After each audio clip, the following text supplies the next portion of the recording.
Сіздер ме, құрметті қазылар алқасы мен қатысушылар. Менің атым Асқар Расул Нұрғисаұлы.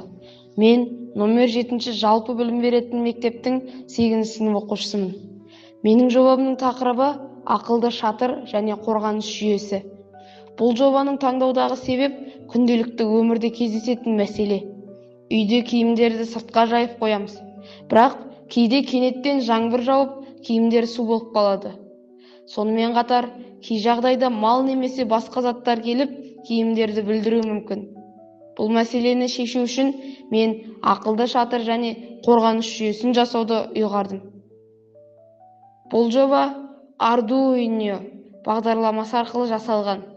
Оның басты ерекшелігі автоматты түрде жұмыс істеуі. Жоба барысында мен жаңбыр датчигін, ультрадыбыс сенсорын, сервомоторды, базерді қолдандым. Жобаның жұмыс істеу принципі: егер жаңбыр датчигіне су тисе, сервомотор арқылы шатыр автоматты түрде жабдылады.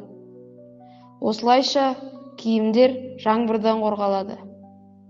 Ал ультрадыбыс сенсоры жақыннан малды немесе қозғалысты анықтаса, базер 2-3 рет дыбыс шығарып, ескерту береді. Бұл жүйе қорғаныс қызметін атқарады. Бұл жоба күнделікті тұрмыста өте пайдалы. Ол адам еңбегін жеңілдетеді және уақытын үнемдейді. Бұл жобаның маңызы адамдарға ыңғайлы жағдай жасау және технологияны тұрмыста тиімді қолдану. Болашақта бұл жобаны жетілдіріп, телефонға хабарлама жіберетін және толық автоматтандырылған жүйе жасауды жоспарлап отырмын. Назарларыңызға рахмет.